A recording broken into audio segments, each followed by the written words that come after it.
Hello friends, good evening. मैं बबीता आज अपना न्यू वीडियो लेकर आई हूँ।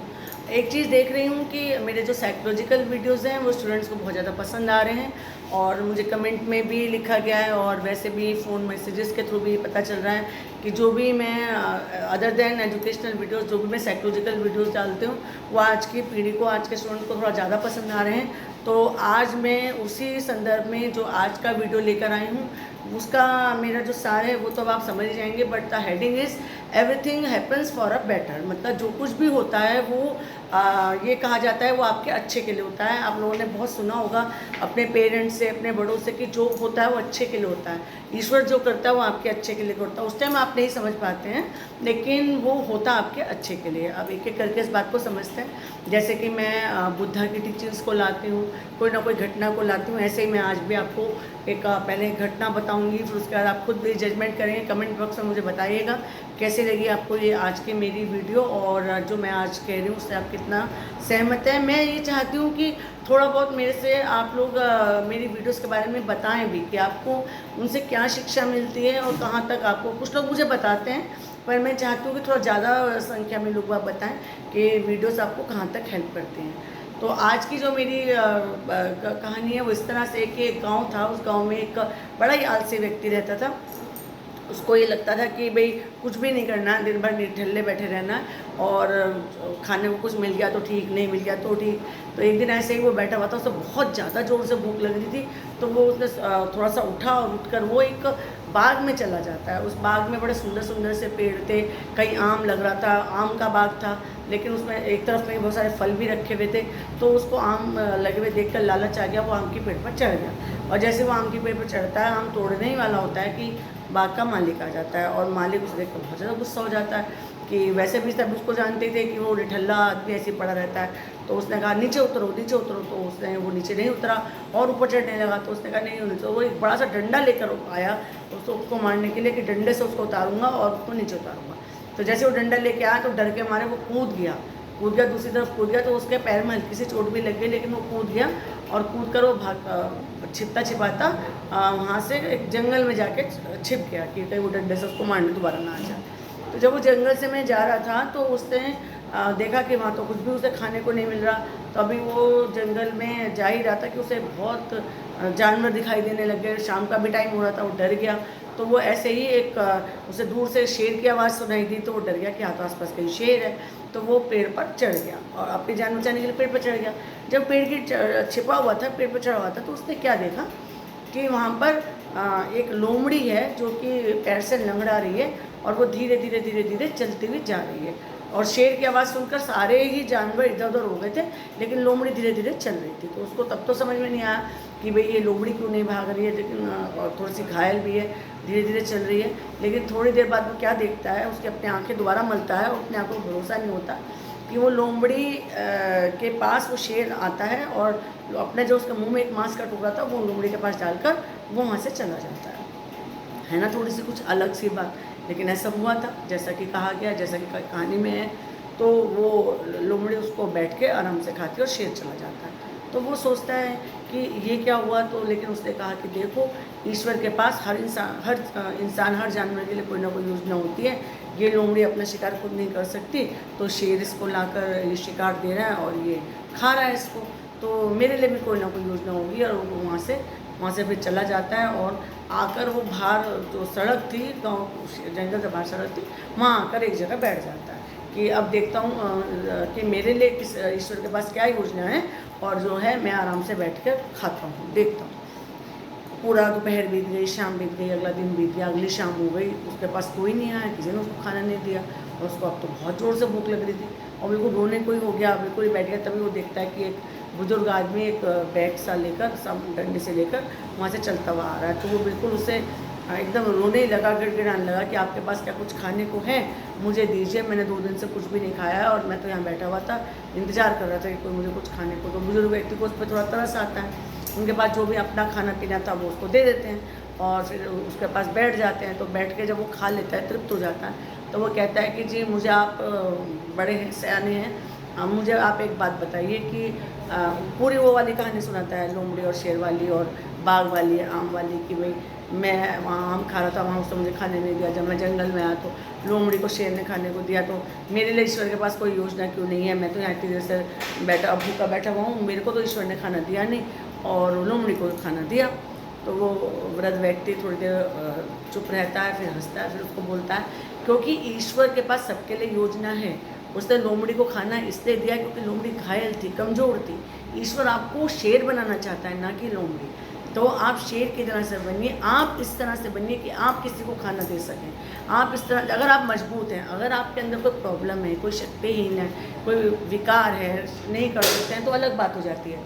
लेकिन अगर आप एक इस स्थिति में है कि आपको कोई दया करके आपको देगा, तो फिर आप लोमड़ी की तरह से ईश्वर के पास अपने पास योजना होगी। तो उस व्यक्ति को बात समझ में आ जाती है। तो वही बात सबके लिए होती है कि हमें हाथ पे हाथ धरे कर नहीं बैठना है। अभी मैं आपको ये घटना स्टोरी मैंने आपको सुनाई है, लेकिन इसके पीछे सार यही था कि आप जो भी स्थिति में हैं, और ये तो गांव वाले की कहानी हो गई, शेर और लोमड़ी की कहानी हो गई, उस व्यक्ति की कहानी हो गई, आलसी व्यक्ति की कहानी हो गई, लेकिन उनसे आज के संदर्भ में अगर जोड़कर चलते हैं तो आज ये है, मेरे पास आज सुबह सुबह एक फ़ोन आता है कि मैं मेरी मदद कीजिए और मैं काउंसलिंग करानी है, कुछ करानी है। तो जैसे कि मेरा होता है, कई बार मैं टाल देती हूँ, कई बार मैं सुन लेती हूँ, तो मुझे उसकी आवाज़ में थोड़ी बेचारगी सी तो लगी। तो मैंने कहा चलो सुन लेते हैं। तो मैंने कहा अच्छा चलो बताओ क्या प्रॉब्लम है। तो he was a student mostly 25 and 26 of age from northern side. उसने मुझे कॉल की, बात की, काउंसलर सुने थे। तो मैंने कहा अच्छा चलिए बताइए। तो हालांकि मैं ये चीज़ सबके भले के लिए बता रही हूँ, उसकी कोई ऐसी बात नहीं बता रही हूँ। तो उनका ये कहना था कि कोई जॉब नहीं है और कोई काम नहीं है। तो मैंने कितना पढ़ेगी हो कि अभी केवल बीए किया है, तो भाई सीजीएल की या जितने भी आपके कंपटीशन है साल भर तो दीजिए। साल भर बैठ कर मम्मी पापा हैं, हाँ मम्मी पापा हैं, आपके घर में खाने को है, हाँ खाने को है। तो फिर इस बात का फिक्र, हमारा जीने का मन नहीं कर रहा है और हमें लगता है कि हम बिल्कुल नाकाम हैं। अभी कितना टाइम हो गया, नहीं हमें किताबों को देखते ही परेशानी होती है, पढ़ने का हमारा मन नहीं करता है। तो अब मैंने ये वीडियो आज इसीलिए बनाई है, यंगस्टर्स के लिए बनाई है, चाहे वो बॉयज़ हैं, चाहे गर्ल्स हैं, लड़के हैं, लड़कियाँ, स्टूडेंट्स हैं। देखिए, अगर आप मेहनत नहीं करेंगे, आजकल today is the competition world, competition है। अब आप हमारे देखते देखते ही, जहाँ अब जैसे कि नेट का एग्ज़ाम है, करीब 10 लाख या 11 लाख स्टूडेंट्स बैठते हैं, भरते हैं। अब मतलब मेरे ख्याल में इतने तो देते हैं एग्ज़ाम, भरते और भी ज़्यादा होंगे, 15 लाख 16 लाख भरते होंगे। उसमें से भी शायद 9 लाख तो एग्ज़ाम देने जाते ही जाते हैं। उसमें से मुझे लगता है शायद 1 डेढ़ या मेरे ख्याल में कुछ हज़ार का सिलेक्शन होता है। कुछ हज़ार में से भी मेरे ख्याल में जो JRF है वो शायद 500 550 मिलती है। उसमें भी जनरल, SC, OBC इस तरह से कैटेगरीज बटी हैं। अब देखिए कितना ज़्यादा कंपटीशन हो गया। और जो IAS है वो तो मेरे ख्याल में 0.1% या 1% ही सिलेक्शन है। तो लेकिन हाँ, ऐसा नहीं है कि आपके पास टीचिंग वाली BEd है, SCGL है, आप लोग मुझसे बात कर सकते हैं, पूछ सकते हैं, मैं आपको कॉम्पिटिशन्स बता सकती हूँ। लेकिन मतलब थोड़ा सा सर्च कीजिए, थोड़ा सा नेट पे देखिए, टीचिंग जॉब्स हैं, सब जॉब्स हैं। लेकिन आपको पढ़ना तो पड़ेगा ही ना, मेहनत के बिना तो कुछ है ही नहीं। अगर मेहनत नहीं करेंगे, मैंने आपको कई बार ये बात बोली है कि फोकस रखना है, मेहनत करनी है। मेहनत उस दिशा में करनी है जिस दिशा में आपको कुछ करना है। मान लीजिए आपने कोई गोल बनाया है, सबसे पहले तो अपने को जांचिए कि आपको क्या चीज़ अच्छी लगती है। अगर आपके अंदर देखिए एक इंटेलिजेंस की अब वही वाली बात लंबी होती चली जाती है। गार्डनर्स ने मल्टीपल इंटेलिजेंस की एक हम लोगों को थ्योरी दी थी, जिसमें 9 या 8 या 9 तरह की हर इंसान के अंदर इंटेलिजेंस होती है। सबसे पहले एक साइकोलॉजी वाली बात आपको बताती हूँ, अपने को पहचानिए। कई लोगों के अंदर म्यूज़िक की इंटेलिजेंस है, कई लोगों के अंदर आर्टिस्टिक लिखने की इंटेलिजेंस है, कई लोगों के अंदर बहुत ज़्यादा बोलने की है, वो लोगों के प्रति एम्पैथी है, जैसे काउंसलर्स हो गए, डॉक्टर्स हो गए। कई लोगों के अंदर एक कलाकार होता है, कई लोग बॉडी से बहुत अच्छे होते हैं तो वो एथलीट बनते हैं, क्रिकेटर बनते हैं, वो बॉडी करते हैं। कई लोग माइंड से, जैसे कि भाई जितना इंजीनियर है, बड़े बड़े साइंटिस्ट हैं, वर्क हैं, इस तरह से सबके ना अपनी अपनी इंटेलिजेंस होती है। कई लोग इंट्रा पर्सन होते हैं, कई लोग बहुत बहुमुखी होते हैं। तो आपको सबसे पहले अपने आप को पहचानना है कि आपको किस दिशा में जाना है, क्या करना है। उसके बाद जब आपने अपनी इंटेलिजेंस पहचान ली, उसके बाद आपको उसी वाले स्टडी को करना है, उसी ग्रुप को ज्वाइन करना है, उसी वाले पेपर को देना है और पूरा अपना 100% देना है। कोई ऐसा नहीं है कि आपका सिलेक्शन ना हो, 6 महीने साल भर में सिलेक्शन होगा ही होगा। गारंटी से मैं कहती हूँ, आप मुझसे पूछ सकते हैं किस तरह से पढ़ना है, कैसे पढ़ना है, मैं आपको बताऊँगी। ये वाली बात हो गई कि आपको हारना नहीं है। जब उन्होंने ये कहा कि जीने का ही मन नहीं करता, तो मैंने कहा मैं इस चीज़ पर आज एक वीडियो बनाती हूँ कि ईश्वर सिर्फ कमज़ोर व्यक्ति को दूसरा व्यक्ति खिलाएगा। अगर आपका हाथ पैर ठीक है, दिमाग ठीक है, तो सक्षम बनिए, दूसरों की मदद करने के सक्षम बनिए। अभी मैं इसी में एक दूसरी बात बताती हूँ, जो मेरी हेडिंग है आज की, कि everything happen for a reason for a betterment, उसके ऊपर बात करते हैं। कहते हैं ना कि जो कुछ भी होता है, अगर आपका कोई ब्रेकअप भी हुआ है, किसी ने आपको छोड़ भी दिया है, तो हो सकता है कि वो आपके लायक, नहीं कहूँगी तो मतलब वो दोनों आप लोगों को साथ नहीं था, ऐसा इतना ही लिखा था, ईश्वर ने इतना ही लिखा था। तो उसकी यादों के सहारे, उस अच्छी यादों के सहारे आप करते हैं आगे। लाइफ कभी रुकती नहीं है, मूव ऑन करना पड़ता है आपको। ये कोई स्वार्थ नहीं है, ये क्योंकि जीवन आपको ईश्वर ने दिया, आपके अपने पेरेंट्स के प्रति ज़्यादा जिम्मेदारी है ना। एक खाली ब्रेकअप से, एक खाली परेशानी से, किसी के छोड़ के चले जाने से आप दुनिया में निराश होकर नहीं बैठ सकते। होता है, चलिए 1 दिन दीजिए, 2 दिन दीजिए, 3 दिन दीजिए, लेकिन फाइनली अपने पेरेंट्स के लिए, अपने बच्चों के लिए, अपने घर गृहस्थी के लिए, या अपने मतलब मैं खाली ये कहना चाहती हूँ कि मूव ऑन आपको करना ही पड़ता है अपने बेटर चीज़ों के लिए, मतलब दुख से बाहर निकलना ही पड़ता है आपको।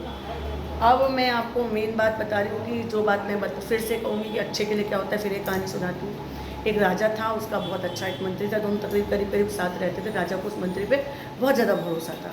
एक दिन ऐसे ही राजा, मंत्री और सारे लोग बैठे थे, तो मंत्री की तलवार अचानक से राजा के पैर पे गिर जाती है और राजा का पैर की एक उंगली कट जाती है। तो एकदम से राजा को परेशानी होती है। तो मंत्री एकदम कहता है कि राजन, जो कुछ भी होता है वो अच्छे के लिए होता है। तो राजा कहता है, इसमें क्या अच्छा हो गया, मेरे पैर की उंगली कट गई।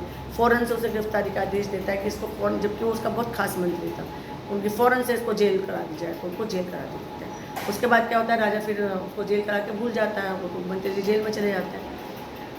वो शिकार के लिए निकलते हैं। तो राजा अपने और लोगों के साथ शिकार पे जा रहा होता है। वहाँ शिकार पे क्या होता है कि वो घोड़ा चलाते चलाते अपने लोगों से बिछड़ जाता है और एक अंदर जंगल में और अंदर को चले जाता है। जंगल आदिवासियों का क्षेत्र था, जो आदिवासी थे उनके ग्रुप के समूह के राजा लग जाते हैं। वो तो अपने देवता के लिए बलि चढ़ाने जा रहे होते हैं, तो राजा को ही उठा लेते हैं कि चलो इसकी बलि चढ़ा दी जाए। उनकी वो राजा कुछ बोलना लगता है कि अपनी भाषा में, तो वो क्योंकि वो जानते नहीं थे कि राजा है और उसकी भाषा नहीं समझ पा रहे थे, तो उन्होंने कहा कि सजा के माला वाला डाल के उसको खड़ा कर दिया। लेकिन जैसे ही उनका जो मुखिया है उसकी नज़र पड़ती है कि पैर की उंगली कटी हुई है, उन्होंने कहा नहीं रोक दो। जो ढोल वोल बजा रहे थे वो रोक दिए कि कहीं ऐसा ना हो देवता गुस्सा हो जाए, हमें श्राप दे दें कि अधूरे मानव की तुमने बलि चढ़ा दी। तो उसे छोड़ दिया और उसे वापस कर दिया। उन्होंने शुक्र मनाया और अपने घर को आया और उसने आके जल्दी से उस मंत्री को छुड़वाया और उसने कहा कि भाई तुमने कहा था कि जो होता है अच्छे के लिए होता है, आज मेरी जान चली जाती, इसका मतलब ईश्वर ने जो किया वो अच्छा किया। लेकिन मुझे एक बात बताओ कि चलो मेरे साथ तो ये हुआ, आपको क्यों 3 महीने 4 महीने जेल में रखा, ईश्वर की क्या योजना थी?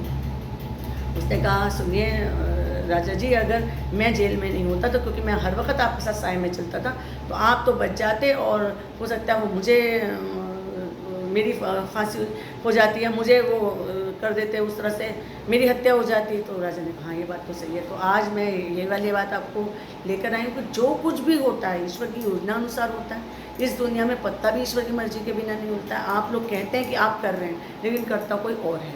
जो कुछ भी होता है, घटित होता है, घटनाक्रम है, वो उस परम पिता परमेश्वर की मर्जी से होता है। और आपका काम है अपने लक्ष्य को साधना, मेहनत करना, सच बोलना, सच्चाई के रास्ते पर चलना, लोगों की मदद करना और एक दूरदृष्टि बनाकर अपने कार्यों को करते चलें। और मेरी साइकोलॉजिकल वीडियोज़ आपको बहुत पसंद आती हैं, आशा करूँगी ये वाली वीडियोज़ भी पसंद आएगी और मैं कमेंट्स करने जाती हूँ। नमस्कार, नमस्ते।